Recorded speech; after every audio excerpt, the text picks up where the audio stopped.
There's a dirty little secret almost every country's keeping, except it's not that little. In many cases, a nation's armed forces are its biggest single emitter of greenhouse gases. But how big is secret? That's allowed under both the Kyoto and Paris climate agreements. Both deals have exempted military forces based on the argument that adversaries could deduce strategy using emissions data. But with climate catastrophes on the rise, environmental activists insist any credible carbon reduction plan must include these hidden figures. The size of their fuel use dependency is huge, and they've got a huge supply chain. So obviously it's going to make a big difference if they're involved or not involved in these emission reduction targets. Lindsay Cottrell is a researcher at the Climate and Environment Observatory.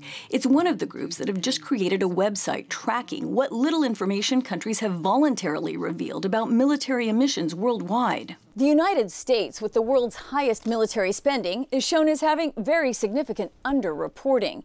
But Brown University's Costs of War project, using public data, estimates the U.S. armed forces emit more than many industrialized countries, including Sweden or Portugal.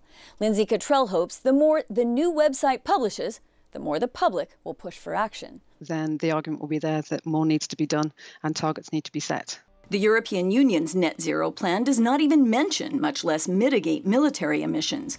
But at NATO, no less than Secretary General Jens Stoltenberg is trying to green the alliance for NATO's own sake as well as the planet's. These days, many countries' militaries are increasingly forced to fight natural disasters. Stoltenberg is the first NATO chief to appear at a climate summit.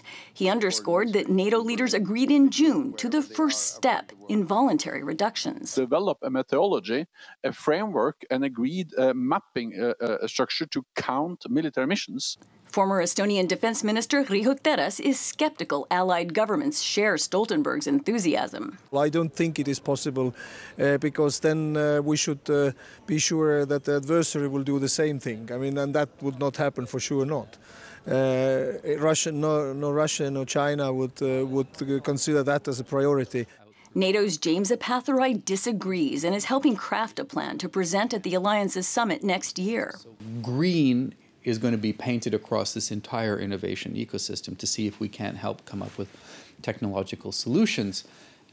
Yes, to reduce greenhouse gas emissions, but also to help our forces operate in what will be a more difficult weather environment.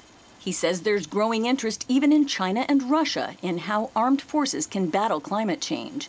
As the world worries together over shared ecosystems such as the Arctic, the concerns of environmentalists and military strategists may finally be converging.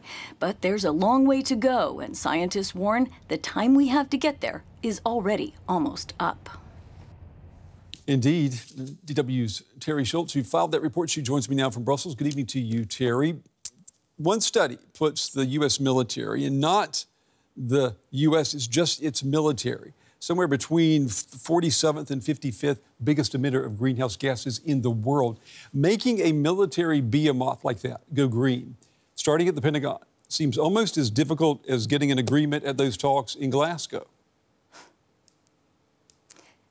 I don't think it's that difficult because the Pentagon has acknowledged for years that climate change is a risk multiplier for it in so many ways. Interestingly, Brent, even under the Trump administration, where you had the president denying climate change, the Pentagon quietly continued its plans for how to, I would say maybe green its military is a little bit too optimistic at this point, but to optimize the ways that it could cut back on climate change. So the Pentagon has had this on its radar for many years. It's just, as you said, a behemoth, and it takes a long time to change. And the U.S. military has usually been, or traditionally been, where new technologies are first applied. Can it be the same for green technologies? I mean, can't the military benefit from a green economy? Absolutely. It can, and it will be one of the places where green technology is definitely born and is being born at the moment. And certainly civil-military partnerships are going to be, you know, the real innovators. And NATO, as you heard James Apatherai say, is also working on sort of innovation central so that it could be spread among the allies. But, you know, this truly will be necessary for the Pentagon and for all militaries around the world. And it requires a a real mindset change, because until recent years, they were working mostly on combating the effects of climate change on their operations, changing the uniforms that soldiers wore, changing the way that tanks, could roll through really desertified regions. And now they're very much looking at changing the factors that cause climate change, as well as adapting to those effects. And what about NATO's plan? I mean, Stoltenberg, will he be able to push through his agenda? I mean, he really is a 21st century military figure, the way he is, pushing a green agenda as well, isn't he? He's a very interesting figure to take this forward, and he will give it 110% for sure.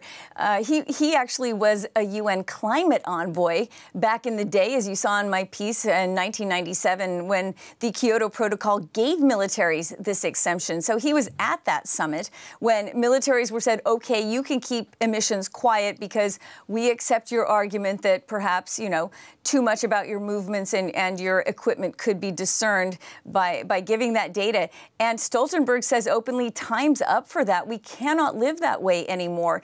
He continues to acknowledge that you don't have to make it public, but he told me personally, we can take that data. We can get in the emissions data at NATO, and we can help countries reduce. But Brent, I also talked to allies after the NATO climate plan was passed, and they sort of rolled their eyes and said, it's going to be voluntary, and we don't have to do it, and some of us aren't going to do it. Yep. So he may not get all 30 allies on board, but even having a methodology by which they could count their emissions will be a big step. Teri Schultz, as always, Teri, thank you.